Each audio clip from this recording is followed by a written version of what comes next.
Príjemné popoludne vám želám všetkým pri tejto bohumilej konferencii o kultúrnych domoch a ich fenoménoch. A tu boli povedané nejaké mená diskutujúcich a ja mám taký zvyk väčšinou, keď mám nejakú diskusiu a keď aj pozývam hostia, alebo keď mi ich pozve niekto iný, tak ich nechám samých sa predstaviť, čo si myslíte, prečo vás pre Boha pozvali na konferenciu, na panelovú diskusiu, aby ste sa veľmi jednoducho predstavili a asi zhruba prečo ste sa ocitli tu na tomto pódiu. Skúsime oddám zľava.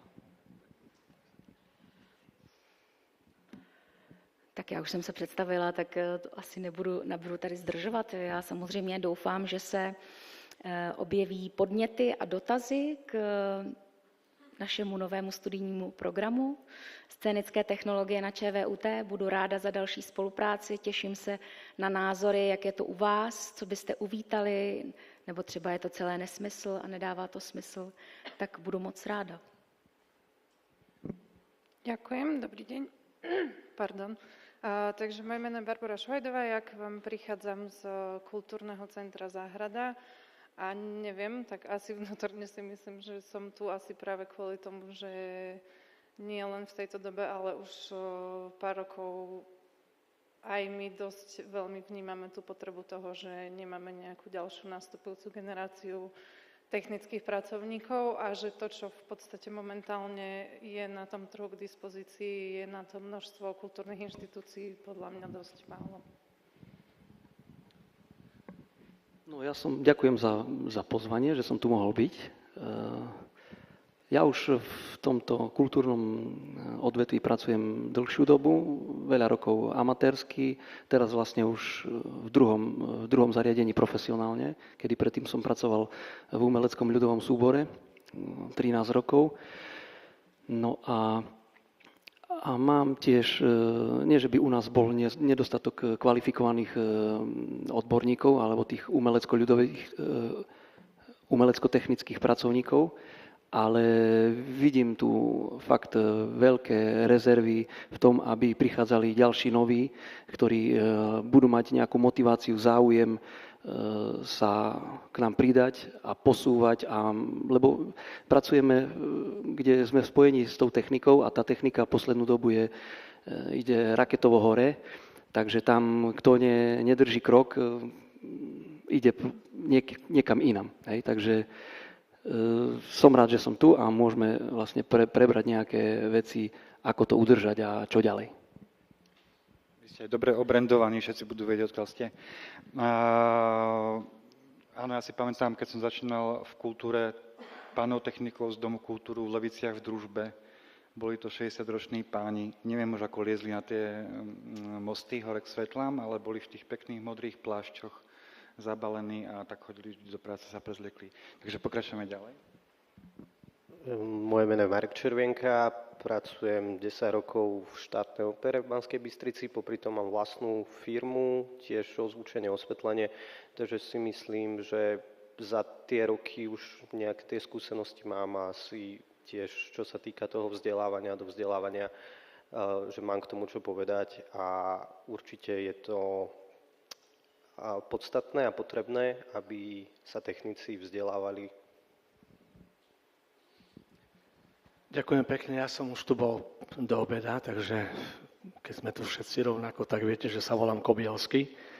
Ja by som vám taký kratučký príbeh povedal z môjho života, pretože my sme boli taká umelecká rodina,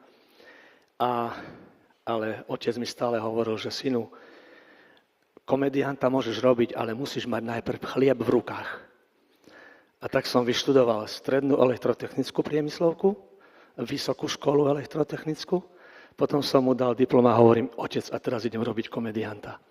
A 5 rokov som bol profesionálny muzikant na západe, takže som prešiel v podstate celú západnú Európu a videl som veľa nových vecí, lebo to ešte tu zúril socializmus, ako mnohí z nás hovoria. A keď som sa pred 20 rokmi stal riaditeľ, tak všetky tie vedomosti, ktoré som získal na tej škole aj ďalej rozvíjal, som implementoval v Dome kultúry a dnes máme technológie, za ktoré sa nemusí hanbiť žiadna rentálová firma, pretože máme veľký 8-metrový LED panel na zadnom horizonte, máme holografickú sieť a holografickú laserovú projekciu, zvuk, všetko je akože lineárny systém, slušné osvetlenie a v podstate narážam na to, že moji kolegovia sa veľmi ako učenlivo prispôsobili mojim požiadavkám a zvládajú tieto technológie, ale blížime sa k dôchodkovému veku všetci, ja už teda som v dôchodkovom veku a zisťujeme, že máme problém to nahradiť, aby ten Dom kultúry ďalej kontinuoval a sa ďalej rozvíjal.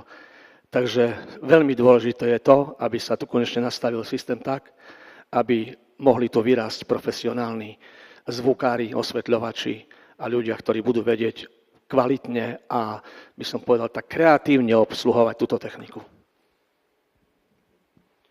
Dobrý deň, volám sa Jozef Ňachaj a pracujem v PKO Čierny Orol v Prešove. Pracujem tam ako technik, osvetľovač, zvukár a prišiel som tu, aby som sa niečo nové dozvedel, niečo pochytil, no a asi tak. Dobre, môžete si nechať mikrofón, všetci ste tu vlastne technicky zdatní a ja som zvládol zapnúť svoj mikrofón, čo je super. Ja si myslím, že stojíme pred takou otázkou, alebo teda výzvou, nielen na Slovensku, ale asi aj v Čechách, že už tú dobu veľmi cítime, že tie naše kultúrne domy musia prejsť nejakou zmenou. Jedna je nútená nejaká, z hľadiska naozaj personálnych vecí. Nie každému sa chce ísť do tejto oblasti kultúry amatérskeho alebo tradičnej kultúry, amatérskeho divadla, amatérských nejakých tvorivých činov, nehovoriac už o technikoch. A že tie kultúrne domy musia prejsť nejakou adaptáciou. Cítite vy vo svojom okolí, keď chodíte na kultúrne podujatia alebo po meste, aj v inom, nielen vo vlastnom, že cítite vy nejakú zmenu v programoch kultúrnych domov alebo v nejakej náplni tých kultúrnych domov? Či sa to nejakam už posúva, alebo hľadajú sa nejaké nové formáty? Alebo to ešte stále akoby doznieva taký ten model klasického mestského priestoru, ktorý si pamätáme ešte možno z dôb neskorého socializmu a ranného kapitalizmu, že už nachádzate nejaké tie zmeny v kultúrnych domov? Teraz sa ešte stále nebavíme o technických zabezpečeniach, ale tá náplň činnosti je podľa mňa veľmi dôležitá smerom aj k tej technike, o ktorej sa budeme baviť. Myslím si, že pozvoľna pomaličky sa to mení, ale ešte stále pretrváva generačná výmena. No a stále je to ešte také, no. Každé predstavenie je iné. Či ohľadom ozvučenia, osvetlenia, človek sa stále učí, takže je to také, no. No ja to vnímam tak, že vlastne aj keď som relatívne mladý, tak tie naše kultúrne stánky a tie naše organizácie, my vlastne sa snažíme pracovať, ale pracujeme len s tým, čo máme. Hej? A ja sa na to skúšam hľadiť tak z vrchu a mne sa vytrácala, alebo sa vytratila tá synergia medzi nejakými tvorcami, interpretmi, a potom samozrejme medzi nejakým programovým oddelením a tou organizáciou, ktorá to celé zastrešuje. Čiže vlastne podľa mňa len vznikol problém, že sa pretrhali nejaké tie púta a celý výsledok je, že sme len v nejakom rozložení a samozrejme dôsledkom je to, že to nefunguje. Ako by sme si to predstavovali. Čiže vieme popísať, že to nefunguje, a momentálne hľadáme nejaké riešenia. No len ako jeden pán tu povedal dnes do obedu, že nesnažme sa vynájsť nové koleso. Hej, čiže my možno, že aj by sme vedeli, ako to sfunkčniť, len treba nájsť cestu jeden k druhému a možno, že veľa razy kompromisne sa na niečom dohodnúť, lebo myslím, že máme rovnaký cieľ, aby to proste fungovalo, aby sme nešli dole kopcom, ale aby sme proste mohli nejak napredovať, stúpať a rozvíjať sa. Čiže a potom tú synergiu môžeme neskôr rozvinúť. Má ešte niekto z vás nejaký podnet? Môžem ja povedať, pretože my v našom Dome kultúry naopak, my nemáme s ničím problém, pretože máme našťastie vedenie, aj zastupiteľstvo, ktoré je prokultúrne, aj primátor. Samozrejme, tých finančných prostriedkov nie je nikdy dosť, ale ja si myslím, že riaditeľ Domu kultúry musí byť manažer, ktorý nesedí v Dome kultúry, ale hľadá peniaze. A 20 rokov, chvála Bohu, toto sa mi darí. Čiže ja posúvam veci technologicky dopredu. Niekedy zamestnanci hundru, že zase čo ten riaditeľ vymyslel, ale potom, keď zbadajú, že je plná sála a na akadémiu materskej škôlky praska vo švíkoch Dom kultúry, lebo sú tam všetky technologické vychytávky, ktoré vidia v televízii na tých rentalových podujatiach, tak proste nám veľmi to pomohlo a v podstate všetko sa prispôsobuje nejakej takej vízii toho riaditeľa a pokiaľ ten riaditeľ má jasný cieľ a neustále na tom robí, dennodenne, stále sa musíte pozrieť na to, čo chcete dosiahnuť. Dám vám taký jeden návod, ktorý ja som dostal od jedného ako pána, ktorého si nesmierne vážim, a to bolo v Poľsku, primátor mesta Žešov. On už zomrel, on sa 82-ročný stal primátorom a bol 4 kadencie primátor, tak si spočítajte, 62-ročný, pardon. A on ma zaviedol do svojej kancelárie a povedal, že vidíte, tu mám obrazy, to je všetko to, čo som dosiahol v tomto meste. A tu mám všetky ešte moje vízie, ktoré chcem dosiahnuť. Každý deň sa pozriem na to, čo som spravil a potom zároveň sa pozriem na to, čo ešte chcem spraviť. A každý deň, čo si urobím preto, aby som to dosiahol a každá jedna myšlienka sa naplnila. On je asi 3 roky v hrobe a keď som sa pýtal ľudí v Žešove, ako Žešov rastie, tak hovoria mi, že to, čo Tadeusz Ferenc naplánoval, toto sa realizuje ďalej. Takže my musíme takto k tomu pristupovať a budeme tie kultúrne domy posúvať dopredu. Ale tu je veľmi dôležitá vec jedna a to je to personálne obsadenie. Proste dnes viete, aké sú tabuľkové platy, aké môžeme dať tým našim zamestnancom výplaty. A to je ubohé, čiže my musíme tolerovať to, že oni ešte majú ďalšie kšefty a väčšinou keď sú to schopní mladí ľudia, ktorí sú dobrí v oblasti technológií, vedia robiť s digitálnym svetelným pultom a tak ďalej, tak popri tom ešte si robia v nejakých rentalových firmách cez leto akcie na open air akciách, ale v podstate zamestnaní v Dome kultúry sú, pretože Dom kultúry za nich platí odvody, takže to nie je správny model. My by sme mali práve dosiahnuť nejakým spôsobom to, aby tí ľudia boli správne hodnotovo ocenení, aby mohli túto prácu zodpovedne robiť a v podstate sa z nej uživiť. A dneska v tejto fáze nie sme. Mali by sme všetko preto urobiť, aby sme toto dosiahli. Ďakujem za tento vstup. Ja teraz nadviažem na vlastne prezentáciu našej predrečníčky. Mňa by zaujímalo, že kto bol vlastne akoby iniciátorom, že úplne tej myšlienky, aby takéto odbory u vás vznikli. Lebo vy ste už tak in medias res, ale vlastne mňa by celkom zaujímalo, že ako je to možné dosiahnuť to, aby sa vlastne otvorila tá téma, že to je veľmi potrebné a dostalo sa to pomerne rýchlo do nejakých učebných procesov. Já jsem to v té prezentaci zmiňovala, bylo to Národní divadlo. Bylo to Národní divadlo, které mělo obrovskou už absťák po těchto lidech. Cítilo, že ti techničtí pracovníci stárnou a že ty technologie jsou složitější a složitější. A na to se právě navázala Pražská divadelní fakulta, která právě otevřela ten light design, ale je to jako jenom navazující magisterské studium, takže právě oslovili ČVUT, jestli náhodou by to tam nešlo. Oni ty pokusy vlastně už byly na fakultě architektury, ale tam z hlediska nějakého vedoucího, prostě nebyla tam podpora.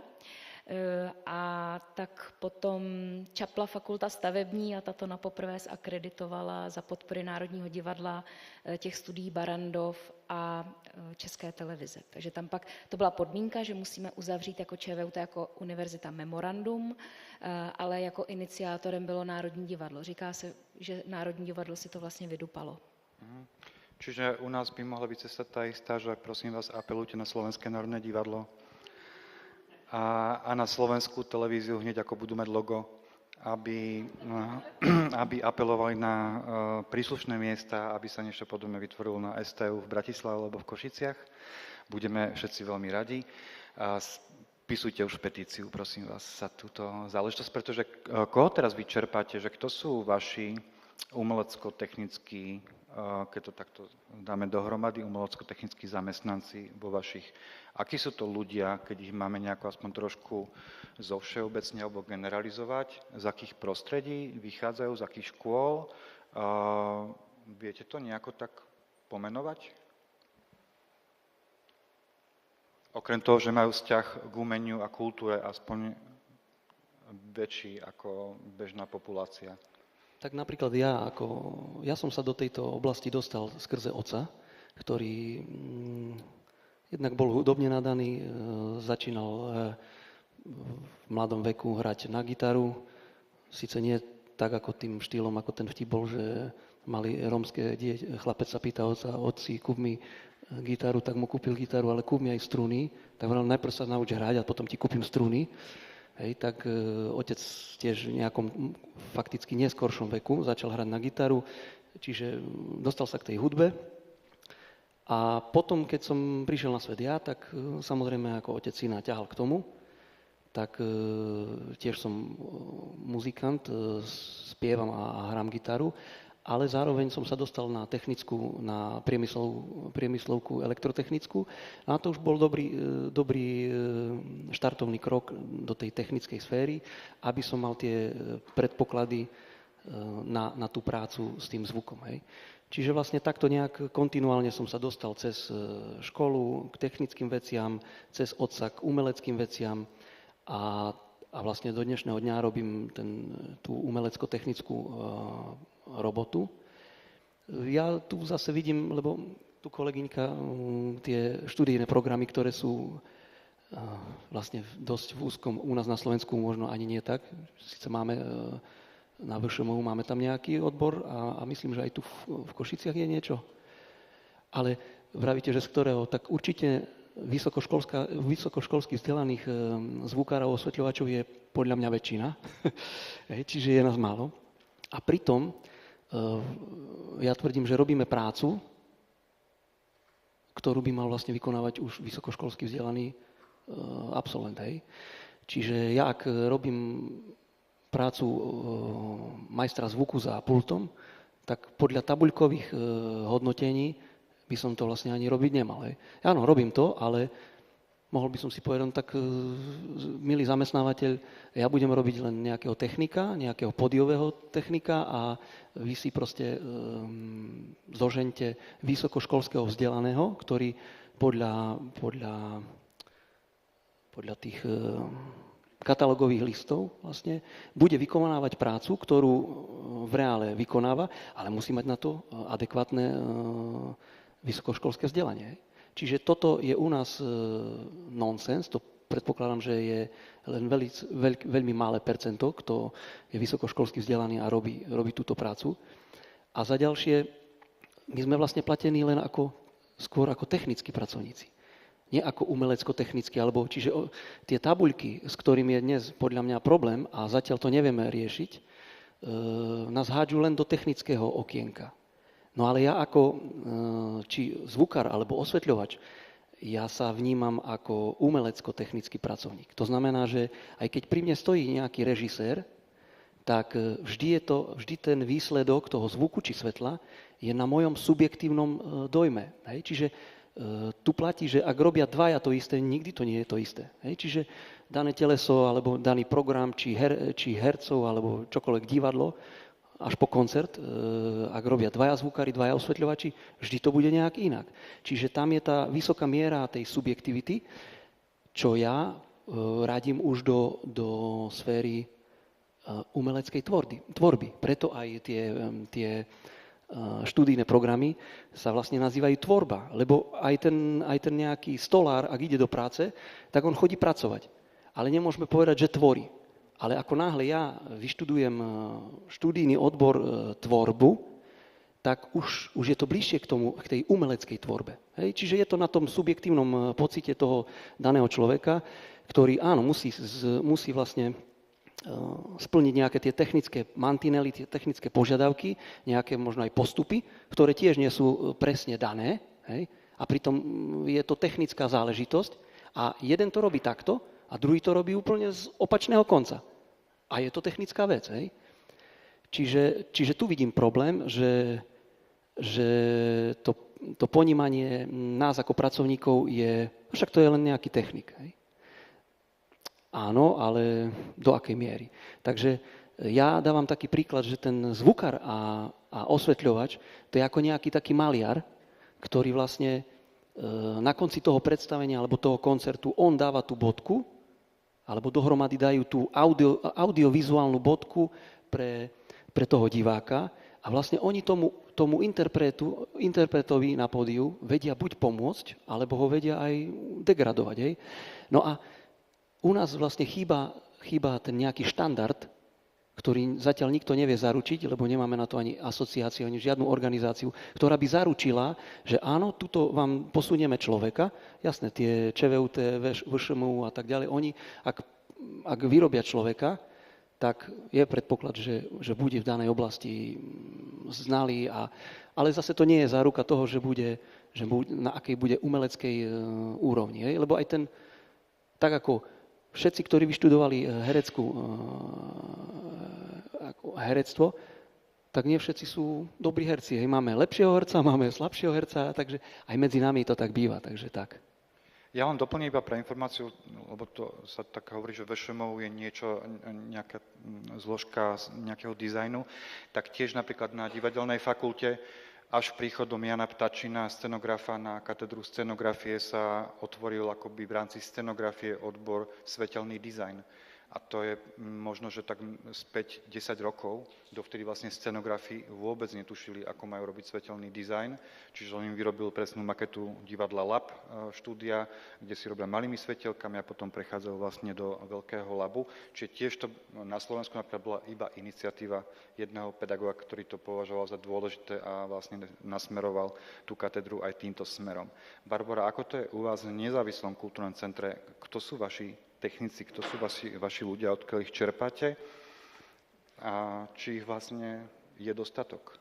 Tak akože u nás je to momentálne tak, že áno, máme tam jedného vyštudovaného elektrotechnického inžiniera, čo je náš technický riaditeľ. A ja si myslím, že aj vďaka nemu tam napríklad ďalšieho najviac momentálne využívaného technika z technického tímu máme nášho Krištofa, ktorý sa k nám do záhrady pridal, myslím, že to bolo tak zhruba 10 alebo 11 rokov naspäť. A začínal na pozícii údržbar, ktorý vlastne mal v popise práce starostlivosť o budovu a záhradný park. A skip 10 rokov neskôr Krištofko je v podstate ako keby veľmi schopný a veľmi šikovný osvetľovač, takisto zvukár. A my v podstate už niekoľko rokov plus minus ideme túto cestu, že si tých ľudí ako keby tak nejak vychovávame postupne sami. Takisto sme mali technický personál vďaka projektu Európskej dobrovoľníckej služby, kde my sme si ako keby dali požiadavku, že ten dobrovoľník, ktorý príde, by mal byť orientovaný týmto smerom. Robíme to už niekoľkýkrát. Máme takú skúsenosť, že viacero z nich potom aj chce ostať tu, aj sa venujú tej práci na Slovensku, aj si tu vybavia normálne živnosti a pracujú ďalej. V súčasnosti tu máme mladú dámu zo Španielska, ktorá presne takto funguje a tiež jej táto ako keby stáž, alebo teda dobrovoľnícka služba končí v decembri a už teraz vieme, že naozaj tiež, a ona prišla úplne, že bez akýchkoľvek znalostí čohokoľvek. A v podstate v súčasnosti už je v takej fáze svojho ako keby samovzdelania, že tiež už je samostatný technický člen tímu, ktorý samostatne dokáže obslúžiť nejaké základné podujatia typu diskusia, premietanie filmu a tak ďalej. A tiež vlastne sme minulý týždeň riešili, že Sabinka sa rozhodla, že sa jej tá práca a ten kolektív a všetko natoľko páči, že sa rozhodla ostať. Ale samozrejme aj my to vnímame tak, že by bolo strašne fajn mať ako keby väčší pool tých ľudí, z ktorých sa dá vyberať možno s väčšími znalosťami, ako s tým, že oni len chcú a sú ochotní sa to naučiť, ale že možno už majú nejaký ten základ. Teraz mi tak trošku prihrala, lebo vlastne tuto padlo pred chvíľkou, že chce to viac inžinierov a viacej vysokoškolských vzdelaných ľudí dostávať v odbore. A potom tu máme vlastne príklad, kedy vlastne zo samouka sa vlastne stane plnohodnotný človek. Naozaj si aj vymyslíte, alebo to je tiež iba môj subjektívny pocit, že tie technológie išli až tak dopredu, že sú užívateľsky vlastne prístupné, že naozaj kto má talent na akoby tvorbu svetelného zvukového dizajnu, že naozaj ich voláme sound designery, light designery, že to nie sú technici, že do akej miery je tam ten balans. Jasné, že štúdium je dôležité a vychovávať si vlastne ľudí, ale že či aj vy máte skúsenosť, že k vám prišiel úplne človek, ktorý vlastne vedel možno doma pustiť telku alebo niečo a zrazu sa z neho stal plnohodnotný člen technického tímu, že bol aj naozaj samostatne kreatívny a tak ďalej. Alebo ako sa dostali vy k tomu pre Boha tiež napríklad? Ja som sa k tomu dostal v podstate od malička. Vždy ma to bavilo, vyštudoval som elektrotechnickú strednú školu a v podstate rovno som skočil do divadla, kde ma divadlo oslovilo. Ale presne mám kolegu, ktorý je gymnazista. V živote netušil, čo sú svetlá, čo je zvuk, čo je niečo. Nejakým štýlom cez rodinu, cez kontakty sa dostal do divadla, lebo nemal inú prácu. V divadle je 12 rokov a je z neho presne samouk, ktorý sa sám naučil veci, ktoré veľakrát môže ponúknuť tým režisérom a tak ďalej, nejakú svoju víziu, presne ten svetelný dizajn alebo niečo podobné. Že fakt akože ten chtíč tých ľudí chcieť sa niečo nové naučiť a hlavne to, aby ich to bavilo, je možno niekedy viacej ako to vzdelávanie na nejakej vysokej škole, ale presne len ten chtíč a to, že chcem sa posúvať, chcem sa učiť nové technológie a človeka posunú niekam ďalej. Presne tak je to aj u nás. Je tu so mnou môj kolega, pán Todd, ktorý je šéfom prevádzky a dnes mi robí šoféra a zároveň je to osvetľovač, ktorý má zvládnutý Emalighting pult. Naučil sa to od chlapcov z firmy Citylight, od ktorej sme tu ten pult kúpili.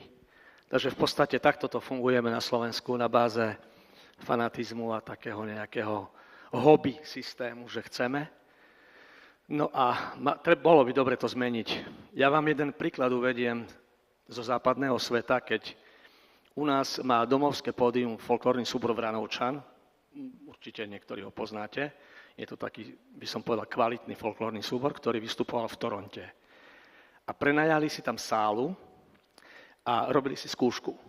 No a teraz prišli na skúšku, čo si tam potancovali, zrazu bum, vypli sa všetky svetlá, zvuk, tma. Čo sa deje? Však sme zaplatili $6,000 za sálu, tak tu musí to frčať. No a chlapci mu povedali, moment, 4 hodiny uplynuli a zvukári nesmú pracovať dlhšie ako 4 hodiny. Musia mať 2 hodiny pauzu. No, a takže 2 hodiny tam folkloristi ležali na pódiu, prešli 2 hodiny, všetko sa zaplo a pokračujeme ďalej. Viete si to predstaviť u nás? Máme akciu Dni mesta a ten zvukár, jak tam nastúpi, tak je tam 3 dni v kúse. Rieši to niekto? Nikto to nerieši. Bezpečnosť pri práci absolútne nezvládnutá. Plát v poriadku, príplatky sú tam a tak ďalej, dajme tomu, že OK. Čiže to sú základné veci, ktoré my musíme riešiť. Tarifné platy, bezpečnosť pri práci, tieto ľudské veci, pretože u nás jediným kritériom sú peniaze, nič viac. A to po 89. roku sa stal, hlavný pán Boh sa stali peniaze. A pokiaľ toto nezmeníme, tak nebude lepšie ani v kultúre.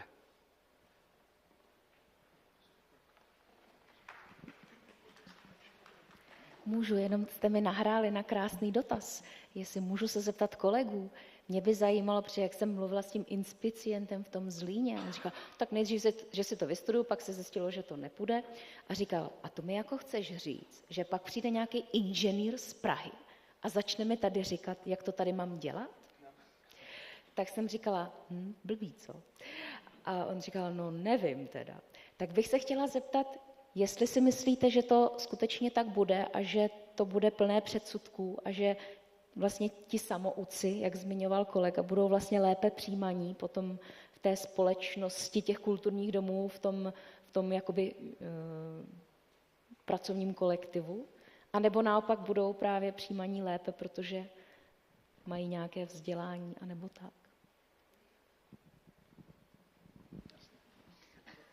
V prípade, že by sme mali takýchto ľudí, tak jednoznačne len či prídu pracovať za týchto platových podmienok, ktoré my im môžeme poskytnúť. Rozumiete? To jednoducho dnešný mladý človek, tí pracovníci, ktorí pracujú dodnes v tej kultúre, to sú väčšinou všetko starší ľudia, dajme tomu už proste pred dôchodkom alebo po 50-ke, ktorí majú nejaké to svoje zázemie, ktoré si vypracovali ešte, dá sa povedať, že na prelome tých režimov, ale si zoberte dnes, koľko stojí byt, proste aké sú životné náklady a on, keď zarobí 1000 eur, tak on nemá šancu prežiť, on nemá perspektívu žiadnu. Čiže toto sú základné veci, ktoré ja neviem, ako spoločnosť riešiť bude, ale nevyzerá to dobre. Ja by som iba chcel jemne vstúpiť smerom k publiku. Môžete mať úplne pokojne, keď zodvihnete svoju ruku, otázku, alebo možno aj podnet, alebo nejakú svoju skúsenosť, keďže tu vidím veľké množstvo ľudí, ktorí pracujú v kultúrnych domoch, alebo ich dokonca riadia, a že pokojne môžete aj vy vstúpiť so svojou nejakou skúsenosťou. Ja normálne zbehnem dole s mikrofónom, aby som mal športové okienko tento deň. Takže úplne pokojne sa prihláste. Môžeme využiť túto situáciu, že hneď dáme slovo Lucii Kašarovej z divadla Štúdia tanca a dokonca aj nemusí mať športový deň a Lucia tiež vie bežať dobre, takže OK. Ja by som chcela na to zareagovať, že odpoveď na tú vašu otázku je asi, že väčšina kultúrnych domov má pracovníkov, ktorí sú multifunkční. A to je jedno, či to je na ekonomickom úseku alebo na technickom úseku, takže záleží, ak budete vychovávať nových ľudí, ktorí budú multifunkční, tak asi áno. Ale moja skúsenosť z medzinárodných festivalov je skôr taká, že inžinieri, ktorí sú light designéri a zvukoví inžinieri, tak prinesú ako krásny nápad a ideu, ale potom potrebujú obrovský tím ľudí, ktorí to musia vykonať a tým sa to predražuje. Takže to je moja odpoveď. Ešte máme tam Kristínu. Kristina Majger, ja som tu dnes za kultúrne zariadenia Petržalky, ale zhodou okolností som viedla aj kultúrne centrum v Bytči a moja skúsenosť je vlastne ešte práve z toho kultúrneho centra, kde sme pracovali s veľa mladými dobrovoľníkmi, ktorí u nás zostávali štandardne od 16 rokov do 18-19 rokov, kedy odchádzali z toho malého mesta na vysoké školy. A práve veľa tých dobrovoľníkov u nás získalo inklináciu k technike.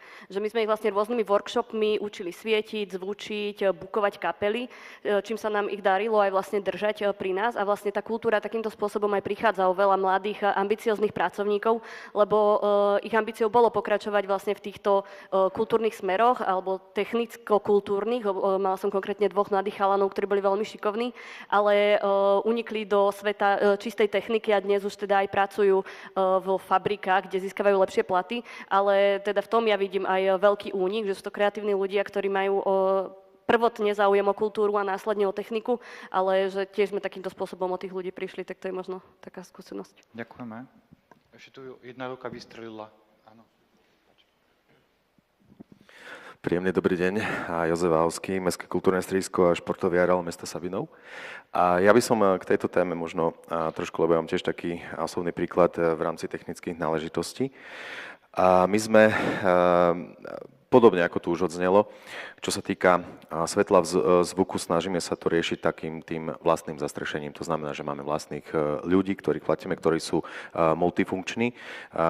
Takže mám vlastne kinára, ktorý je zároveň osvetľovačom a rieši ešte aj napríklad nájomné zmluvy.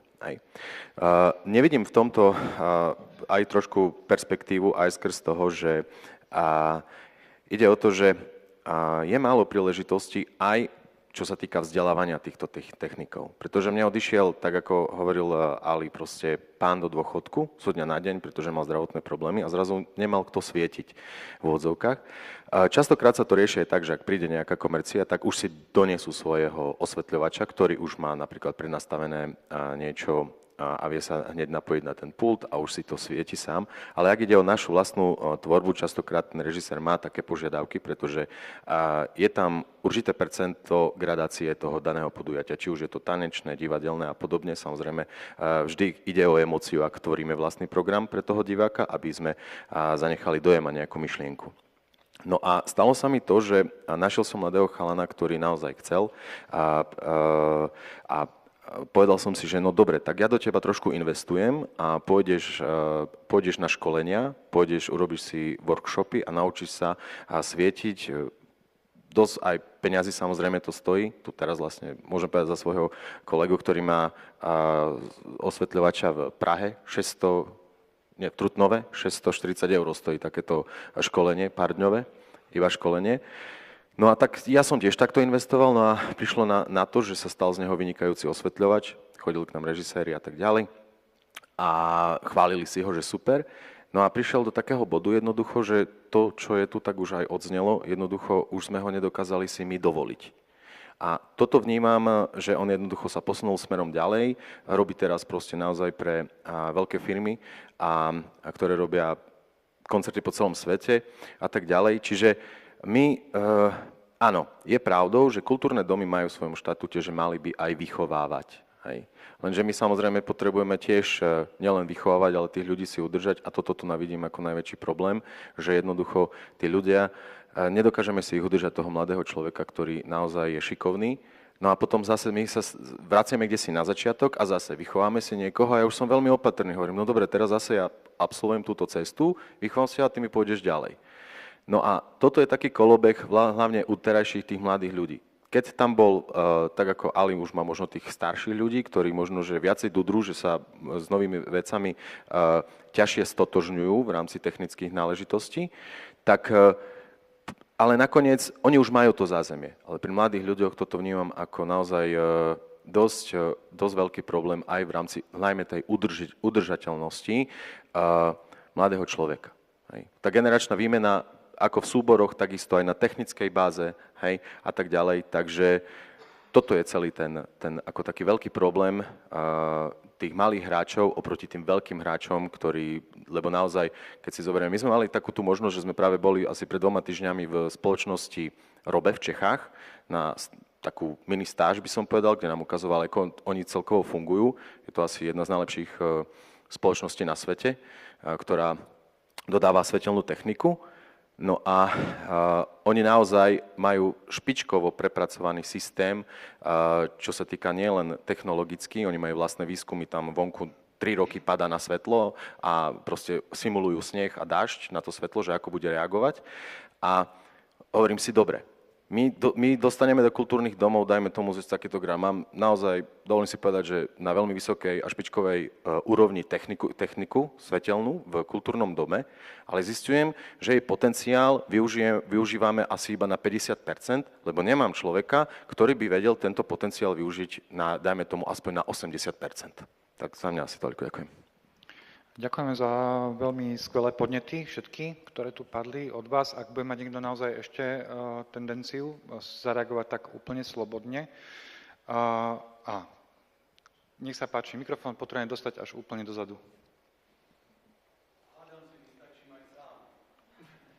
Niečo to nejako nesnímajú, alebo neviem, či nebeží nejaká nahrávka.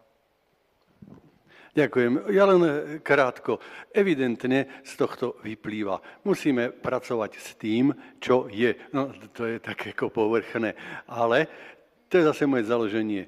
Či sú to zamestnanci, alebo nie, ja som vždy hľadal. Ja som v prvom rade dramaturg, ale hľadal som ľudí a aj zvon. Lebo tu stále vystávajú z toho tie peniaze. Čiže k tomu, čo tu zaznelo. Treba zobrať, nie že všetkých ľudí, ale treba zobrať takých, ktorí chcú, ktorí majú zápal. A nie je na prvom mieste dolárové alebo euroznačky v očiach. A to, čo som pred obedom položil tú otázku, ako z toho von, znova aj v tejto oblasti platí, ako z toho von. A z toho von sa dostaneme iba tak, a tým chcem aj poďakovať pani z štúdia tanca, pretože tu povedala, kde máme tých, ktorí o nás, teraz poviem o vás, čo ste profesionáli v tom zmysle, že pracujete v tých inštitúciách. Ja som nikdy nebol takto závislý.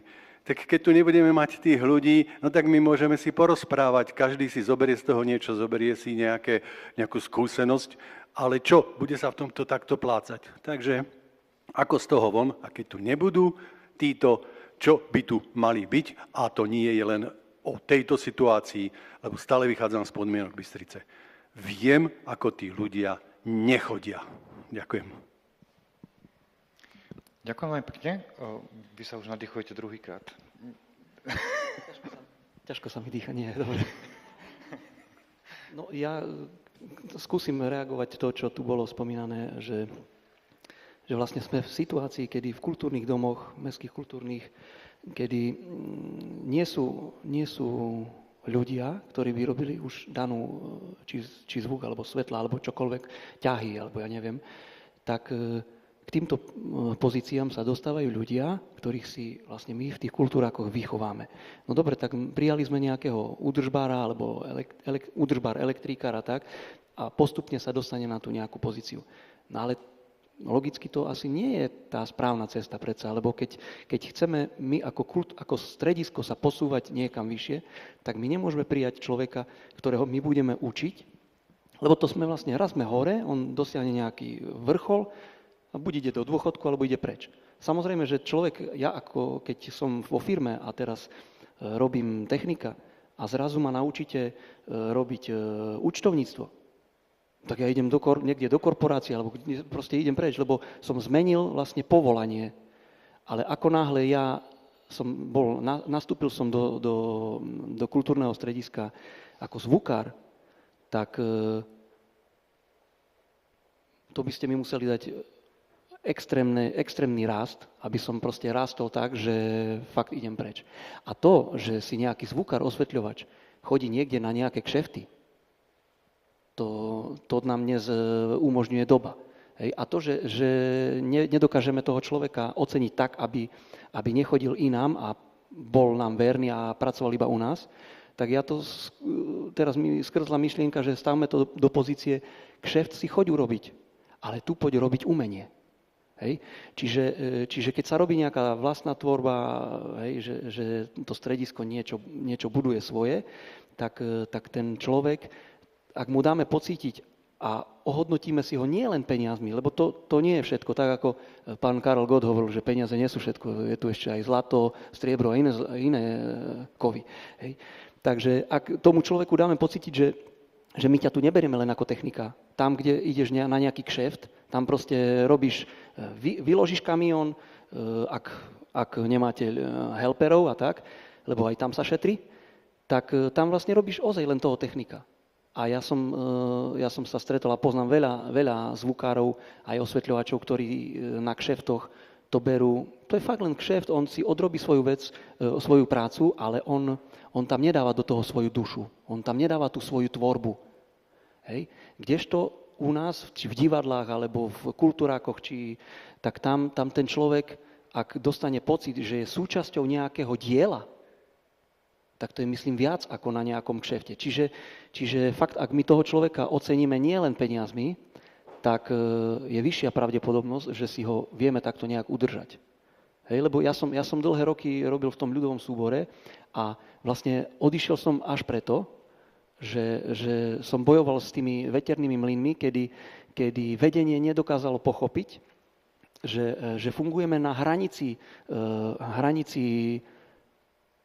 realizovateľnosti. To znamená, že ak mám teleso, kde je minimálny počet fyzikálne dvaja, keďže jeden robí zvuk pre diváka, samozrejme je tam aj osvetľovač, a druhý nejaký zvukár je na scéne, na pódiu, ktorý sa stará vlastne o ten komfort toho umelca, toho interpreta.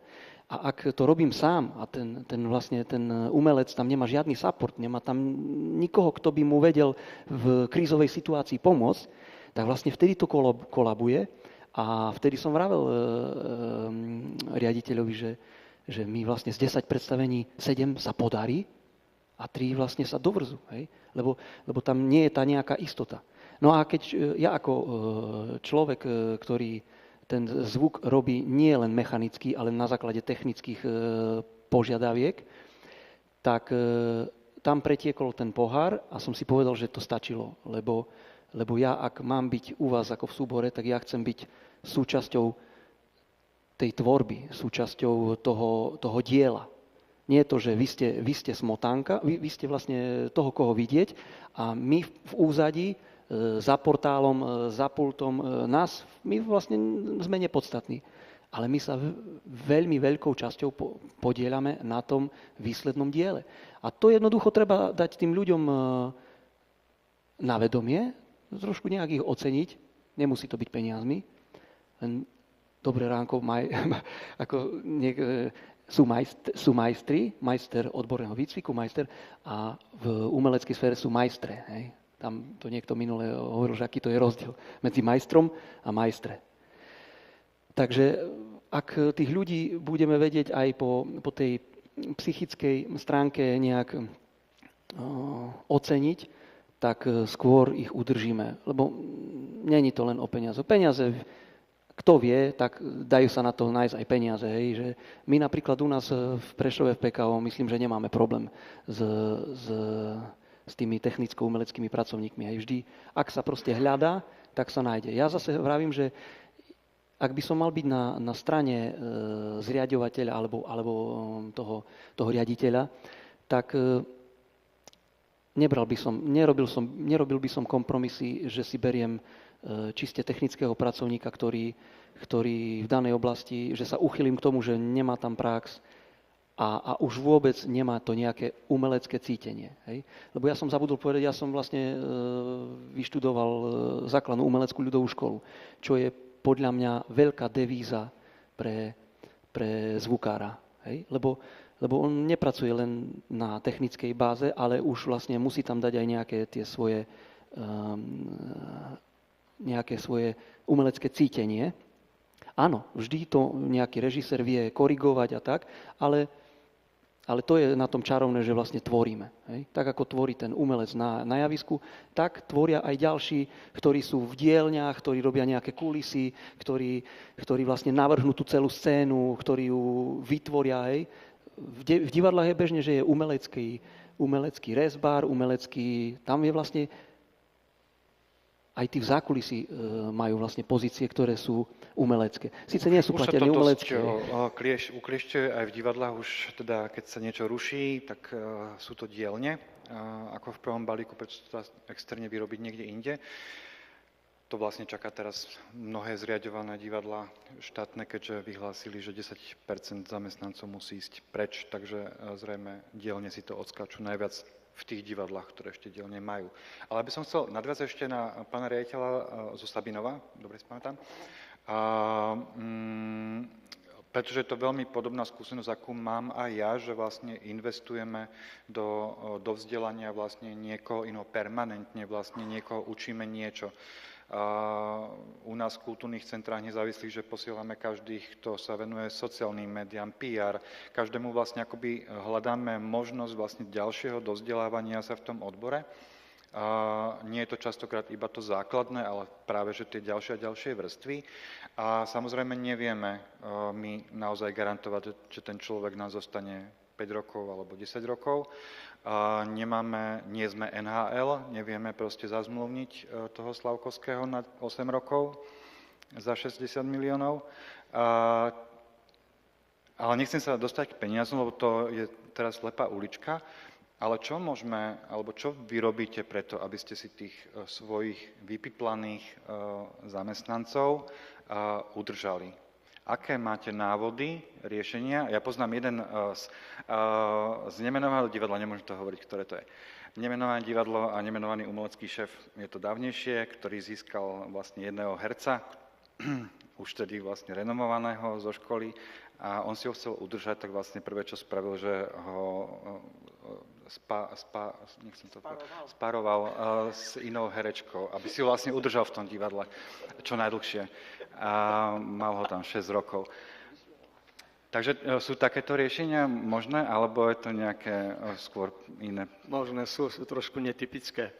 Ja myslím, že je veľmi dobrý počin, že ČVUT začalo s takýmto odborom, že je tu nejaká kontinuita toho, že môžu študenti študovať odbor scenické technológie a potom hľadajú uplatnenie, lebo keď ich bude veľa, tak tým pádom budú v tých našich domoch kultúry hľadať to uplatnenie. A nebude taký obrovský problém, jak je teraz. Čiže toto je prvá vec. Druhá vec je tá, že tí naši ľudia, iba tak ich môžeme stabilizovať, že im umožníme, keď ich chceme mať, aby mali aj nejaké iné zamestnania, lebo v dnešnej dobe musí mať človek 2-3 zamestnania, aby normálne prežil. A toto je štandard, by som povedal, nielen na Slovensku. To je v podstate skoro v celej západnej Európe tak. Takže musíme to tolerovať. A tu je veľmi dôležitá jedna vec, povedať tomu zamestnancovi, že kto za teba robí odvody. To je podstatné, takže keď si zariadi program tak, že tá kontinuita prác v Dome kultúry ide, nie je narušená a ničím tým kolektív neohrozuje. A opätovne, ja si každého jedného človeka veľmi vážim v tom Dome kultúry. No je nás 15, predstavte si, veľký Dom kultúry má 15 ľudí. Pred covidom nás bolo 20, ale rozpočet mi nedovolí späť sa vrátiť k tomu počtu. Takže jednoducho veľmi si ich vážim, každého jedného, aj upratovačku, aj tá je neskutočne dôležitá, aby boli toalety voňavé a nesmradľavé. Takže aj zvukár, aj osvetľovač, aj každý jeden technický pracovník je plnohodnotným pracovníkom, ale musím brať ten ohľad na to, ako manažer, ako riaditeľ, že keď mi povie, že má ešte nejaké iné zamestnanie alebo nejaký iný zdroj príjmu, tak musím mu to umožniť, aby som si ho udržal. Lebo ináč mi odíde. A viete, najväčší problém je ten, že my nemáme zastupiteľnosť. Ja nemám 2 zvukárov, 2 osvetľovačov. Dnes môj osvetľovač je tu so mnou, tak naučil chlapca, ktorý robí kľúčovú službu, ako na EMA lightingu vytiahnuť šabľu, aby išla akcia. A včera tu naprogramovali. Hej? Čiže takýmto spôsobom žijeme ako jedna rodina. Na každom jednom podujatí, keď mám nejaký príhovor alebo čo, tak ďakujem celému kolektívu, lebo keby sme neboli jednotný kolektív a nevychádzali si vzájomne v ústrety jeden druhému, nielen riaditeľ k pracovníku, ale pracovníci medzi sebou, keby sme sa netolerovali a nevychádzali, nič nedokážeme. A týmto spôsobom sme 20 rokov spolu, nikto neodišiel, pretože chcel odísť. Keď jednoducho dosiahol dôchodkový vek, prišiel ten COVID, tak tam ten úbytok nastal. No a strašne ma mrzí, že nemôžem to dotiahnuť naspäť, ale neviem navýšiť príjmy, napríklad vlastné, lebo som hovoril, máme nejaký 870 tisícový rozpočet a 400 tisíc tvorí príspevok mesta. Čiže to ja hovorím, že celému kolektívu hovorím, že my sme kúzelníci, že my to dokážeme takto robiť a na takejto úrovni. Takže toto je strašne dôležité. Prístup vedenia, ako je tolerantný voči svojmu kolektívu, aby ho pokope udržal. Ináč to nemá šancu, pretože legislatívu na to nemáme, aby to bolo dané, že musí byť v Dome kultúry 2 osvetľovači, 2 zvukári, jeden môže pracovať 4 hodiny, musí mať 2 hodiny pauzu. Toto nič neplatí. Niekedy to platilo do roku 89, dnes je to už utopia. Máte niekto iný návod, ako si udržať svojich technických zamestnancov, alebo naopak, ako sú to technickí zamestnanci, čo vás drží v tej inštitúcii? Prečo neodídete? Ja poviem aj za Jožka, že sme tu preto, lebo nás to v prvom rade baví. Hej. Ak by nás táto práca nebavila, tak tu určite nie sme a ideme po iných odboroch, ideme po iných peniazoch a inom životnom štýle. Čiže je nám kultúra a umenie veľmi blízke a zároveň sme v takej výhode, alebo neviem, nazvem to výhodu, že sme na tom rozhraní medzi kultúrou, že som účastný aj toho umenia, tvorby, ale zároveň čuchám a idem s dobou, s tou technikou a tak. Hej. Kedy o toto sú vlastne trošku tí tvorcovia alebo umelci, nie že ochudobnení, a my sme na tom rozhraní. Čiže ja mám tú pracovnú a duševnú strávu takú pestru, že mám aj z jednej strany, aj z druhej strany. Nie je tiež u nás v Prešove všetko o vzdelaní a peniazoch, ale hlavne o tých vzťahoch s ľuďmi, aký máme kolektív vytvorený. My u nás napríklad stále robíme nejaké team buildingy, aby sme ten kolektív stmelili, pomáha to. No a je to všetko o vzťahoch, každý je iný, aj inakšie pristupuje k robote a hlavná vec, keď to človeka baví, tak aj tá práca inakšie vyzerá, ako je donútený. Máte... Ešte môžem?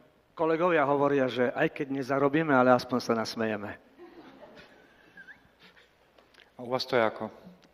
Vy teda máte aj svoju vlastnú rentálku, hej? Áno, ale skôr k tomu divadlu by som povedal, mne sa strašne páči tento prístup kolegov z kultúrnych domov. My ako profesionálne divadlo, v podstate ako zamestnanec profesionálneho divadla, alebo teda divadla zriaďovaného štátom, toto nezažívam. U nás tá vďačnosť voči nám, technickým pracovníkom, nie je v podstate skoro žiadna. My sme vyslovene, ako sa tu hovorilo, údržbári na takej úrovni. Hej. To, že máme nejaký prínos svetelný a tak ďalej, ako stále je to, nesvieť mi s tým do očí a niečo, a to je veľa, a uberme to. A proste ľudia, ktorí sa nevyznajú, či už umelecký riaditeľ celkovo divadla generálny, alebo niekto proste príde a že nazvučil by som to inak. A popri tom ako nevyzná sa, nemá nejakú akože k tomu žiadny oný vzťah, nič, len proste takto. Alebo naposledy, keď mi povedal, že boli sme v Japonsku na turné a tam mi to nasvietili takto. A prečo sa to tu tak nedá? Tak, lebo tu máme technológiu z XY roku dozadu a neinvestujeme. Hej. A čo sa týka toho, že ako si udržať, alebo čo ma drží v divadle, donedávna to bolo tak, že môj bývalý vedúci celého UTP bol presne typ človeka, ktorý chcel ísť a chcel mať to najmodernejšie. A vždy sme boli ako divadlo prví na Slovensku v niečom. Mali sme prvý EMA Lighting 3 v Československu, úplne prvý kus prišiel ku nám. Lebo chcel, mal víziu a išiel si za tým. A tak to ma tam vždy držalo. Teraz išiel do dôchodku, však už nebude v dôchodkovom veku robiť v divadle, keď proste je to aj platovo proste nezmysel.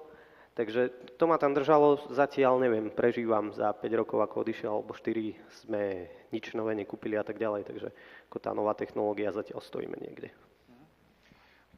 Ďakujem, že ste mi znova prihrali, ako ak nemá niekto ďalší vstup, nejaký návod na to, ako si udržať svojich zamestnancov, alebo naopak, ako ich dostať preč. Keď potrebujete, samozrejme, nemyslím to operatívne.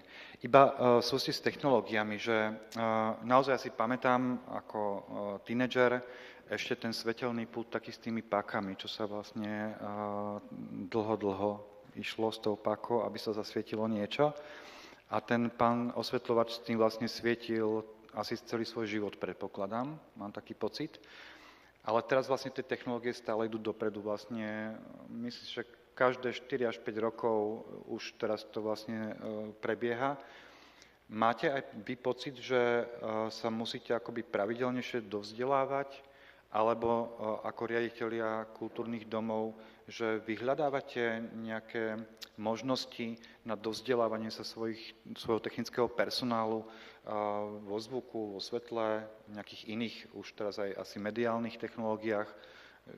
Máte vôbec na to kapacity, čas, hľadiska programu, ktorý je častokrát nabitý. Kultúrne domy bežne majú štandard, že sa pomaly každý deň akoby niečo deje. Ak má náhodou kultúrny dom kino, veľkú sálu, ešte nejakú estradu, tak to je vlastne permanentný vlastne nápor na priestor. Že je tam vôbec kapacita posielať týchto ľudí na také školenia, vyhľadávate to, ako často, či ste ochotní vlastne na to zháňať finančné prostriedky a investovať do toho peniaze, ktoré vlastne môžu častokrát ísť akoby do luftu, ako tu padlo zo Sabinova. Ja môžem za naše PKO povedať asi toľko, že my sme dosť vyťažení. Vlastne tým, že ja som nastúpil pred 2 rokmi, tak to už bolo nejaké také možno aj rozšírenie, myslím, technických pracovníkov. Ale školenia zatiaľ nie. Myslím, že bolo by vhodné, aby sme si na to našli nejaký priestor a nejak v tom celom manažmente tých našich produkcií, práce a služieb, aby sme si na to našli priestor. Ale čo robíme, tak robíme, že individuálne alebo aj kolektívne, ak si snažíme klásť nejaké ciele, to znamená, že ak, ja neviem, poviem príklad, že máme teraz v sále Čierneho orla, máme tam nádherné lustre, ktoré sa vlastne dajú dimrovať. Ja ako zvukár teraz hovorím za svetla. Hej.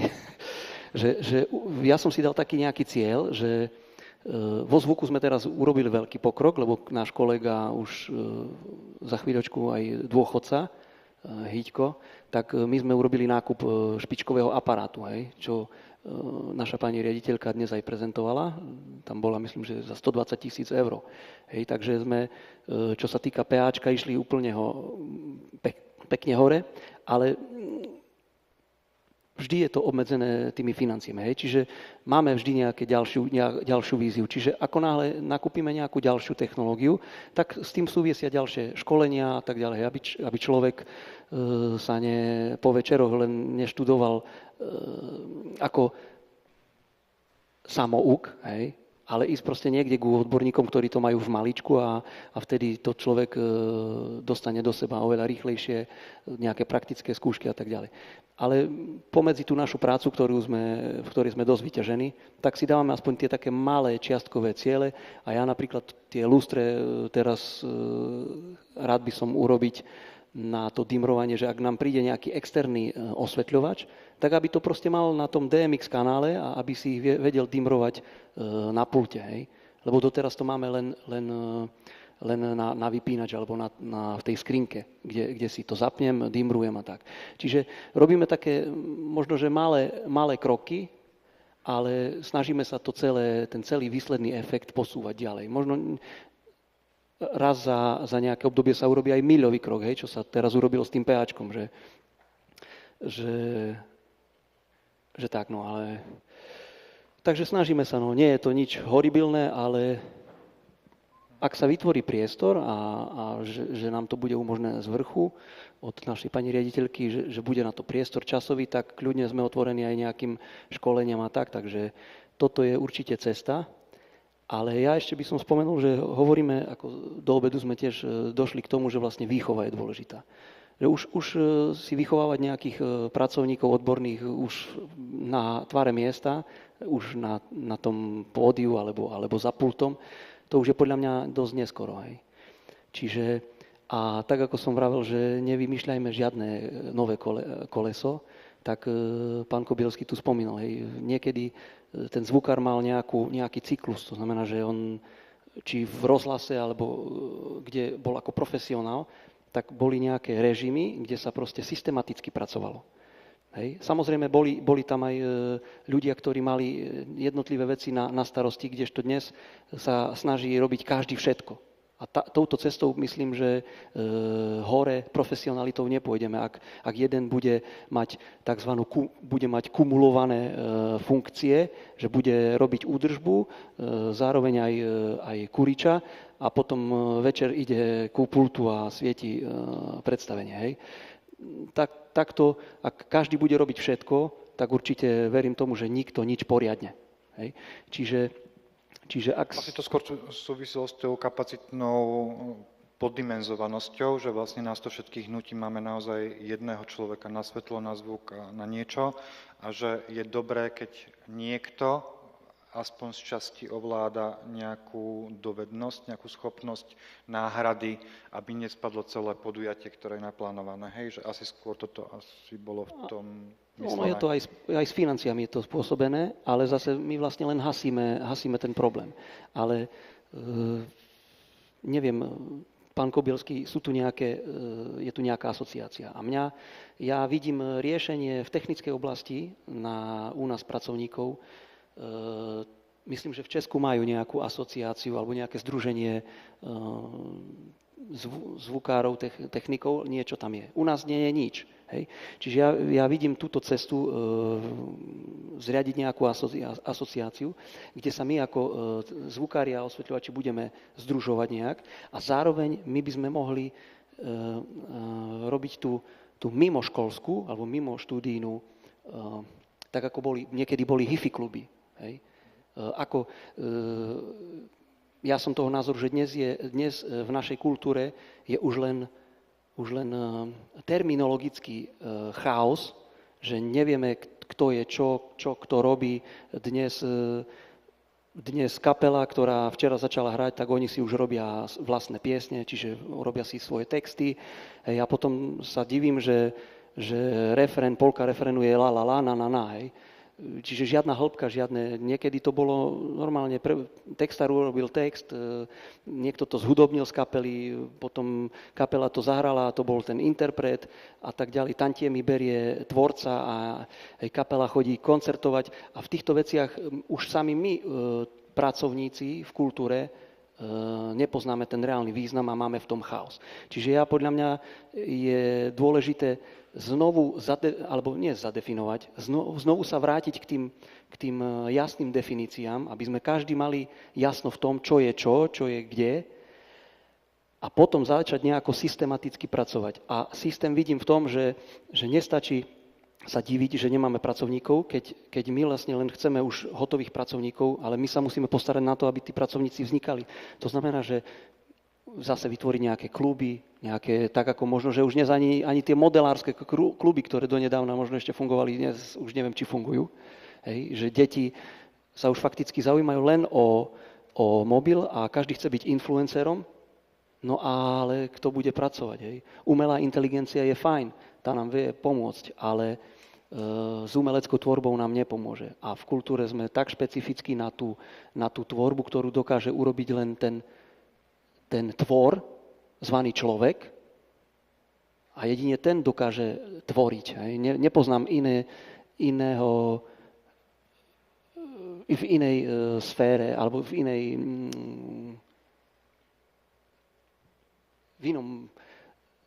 inej časti zemegule, nepoznám inú oblasť alebo iného tvora, ktorý tvorí. Ten človek má to výhradné právo, alebo tie schopnosti a možnosti. Pán kolega, pani riaditeľka z PKO výzva pre návrat do asociácie.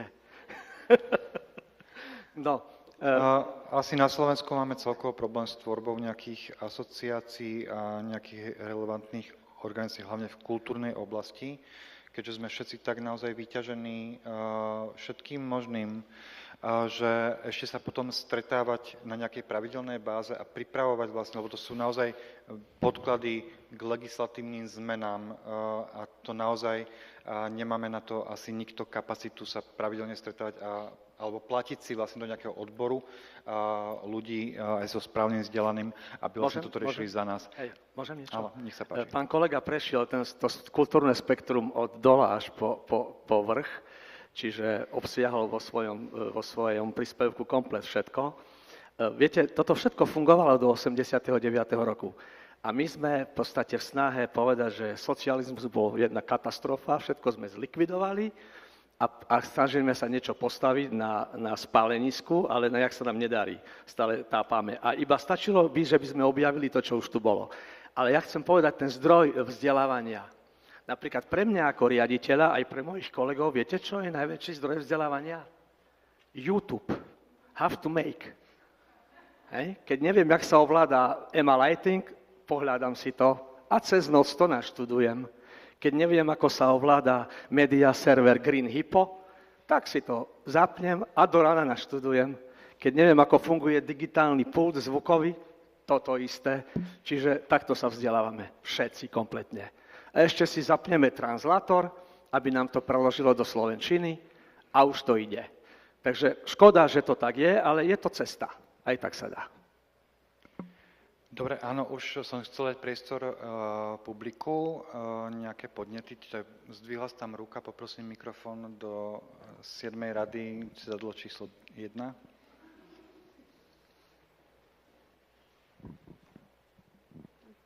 Dobrý deň, Barbara Rusňáková, PKO. Ja sa chcem opýtať, existujú nejaké kurzy vzdelávacie na rozvoj týchto technických pracovníkov? Lebo rozumiem, že je tu nejaká snaha v Českej republike vytvoriť odbor, čo je fajn, ale predsa ak niekde začať, tak otázka je, či vôbec existuje nejaké vzdelávanie, kde by dnes technickí pracovníci vedeli získať nejaké know-how, po prípade by sa vedeli ako keby spojiť s tou svojou komunitou.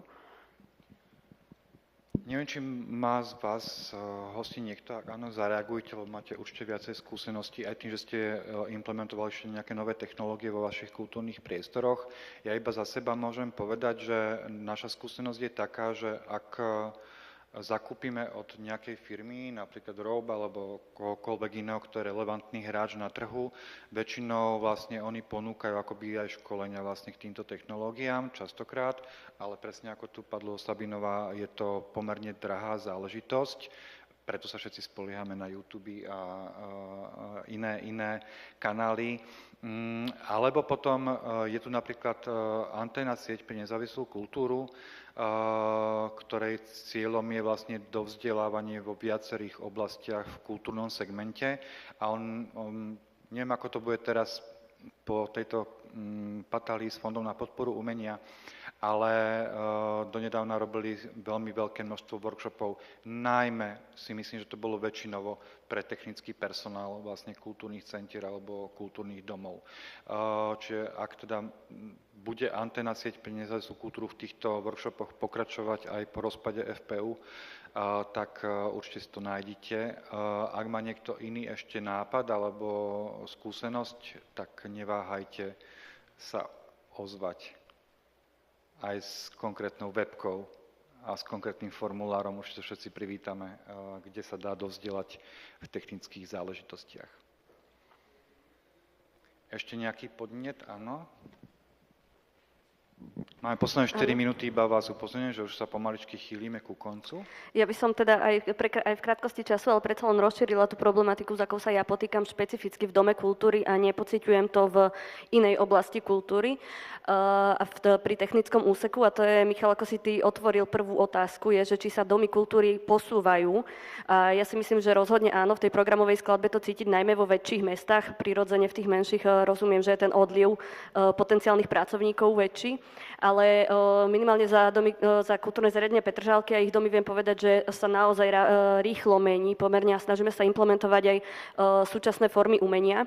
A tam práve dochádza k tej problematike s technickým personálom, pretože domy kultúry sú špecifické a je to tak dobre, že musia zachovávať aj nejakú ich tradičnú úlohu, mať stále priestor pre zúšky a školy a tak ďalej, ale popri tom sa snažiť aktualizovať a prinášať aj teda súčasné umelecké formy. A v čom ja narážam na problém je vlastne, že ten technický personál nie je pripravený pracovať s novými formami v zmysle teraz prekablovať celú sálu a otočiť to 3-krát na ruby, urobiť 360. A zároveň nový personál už má iné ambície a nie je ochotný pracovať na zúškach. Čiže a takisto, a môžeme si povedať, že super, majme 2 pracovníkov a rozdielme im ferman, ale takisto tá inštitúcia nie je schopná pokryť toľkých zamestnancov. Čiže ja konkrétne na tejto konferencii by som videla problém hlavne v tomto, že máme, že sklbiť to a nájsť tým, že tie domy kultúry načas podľa mňa odišli z tej kultúrnej mapy a neprinášali úplne kvalitný program v nejakom období, tak teraz vnímam asi problém v tom ich vrátiť späť na tú mapu a aj v tomto segmente. Áno, to je vlastne taký sumár toho, že vlastne čo tu odznievalo vlastne veľmi často, či sme pri štátnej opere, alebo divadle, alebo kultúrnom dome. A tá moja prvá otázka tej novej adaptácie kultúrnych domov znamená, že sa očakáva, že kultúrny dom bude vlastne otvorený dom vlastne po celý deň. A to znamená aj pre technický personál vlastne byť akoby neustále v pohotovosti vlastne od rána a potom ešte večer odohrať nejaké predstavenie alebo nejaký event. A to isté v divadle vlastne skúša a potom sa vlastne hrá predstavenie večer.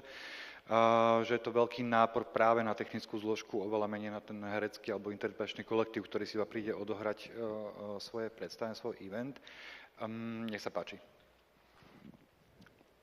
Ďakujem. Ja ešte naozaj iba v krátkosti by som možno takú inšpiráciu, lebo padlo tu oceňovanie aj inou formou, ako sú financie a rovnako tak, do akej miery riaditelia sa rozumejú alebo vzdelávajú. A tu by som povedal takto, že tieto dve veci sú zásadné. Ak ja ako riaditeľ budem si myslieť, že som perfektný osvetľovač a perfektný zvukár. To znamená, že ja si to niekde naštudujem a budem každý deň rozprávať proste tomu zvukárovi a tomu osvetľovači, že takto rob, alebo takto rak, lebo viem, že si som to videl, alebo niekto ma naučil. To je zlá cesta. My máme vedieť, že máme takýto pult, máme takéto svetla, a máme nejaký potenciál, dajme tomu. Mojou úlohou je zabezpečiť, aby ten osvetľovač a zvukár mohol pracovať na kvalitnej technike a nemôžem predsa ja vedieť všetko. To znamená, že tá vďačnosť potom prechádza na toho zvukára taká, že ja mu nechám jednoducho ten priestor na to, aby on sa mohol rozvíjať, realizovať a to je aj motivačná náležitosť toho, aby ho to jednoducho bavilo.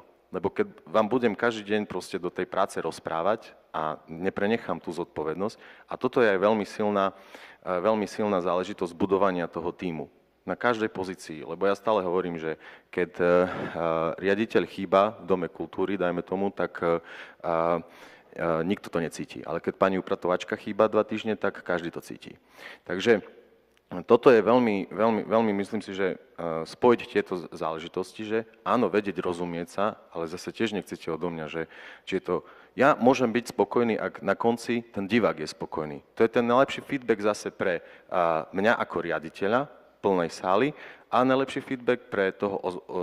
Oni nám dávajú tie známky. Toto my máme také, že dá sa povedať, že možno trošku zjednodušené, hej. Lebo áno, keď som v technickej firme, kde musí byť ten produkt na milimeter presný, na 0,1 mm presný, tak áno, ak nie je presný, musím niekoho proste za to alebo upozorniť. A to sa mi páčilo práve v tej firme Robe, že každá jedna maličká súčiastka má svoj QR kód, ktorá presne povie, že kto ju montoval, keď je nejaký problém, dajme tomu, hej, to idú obrovské množstva svetiel do celého sveta. A oni hovoria, ale my neprídeme toho zamestnanca a jednoducho ho nejakým spôsobom budeme perzekuovať, ale proste mu ukážeme, že kto je tu pán, ale hľadáme možnosti, aby sa to neopakovalo.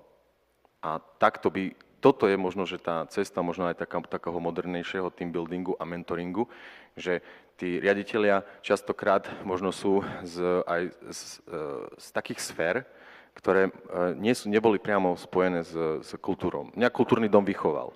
Ja keď som prišiel robiť riaditeľa do kultúráku, ja som nepotreboval chodiť po miestnosti a hľadať, že čo to tu máme, čo to tu nemáme. Ja už od chlapca som vedel, že ten baletizol mi tam chýba, keď som celý život tancoval a všetky šťamby som mal v petách. Rovnako tak so svetelnou technikou.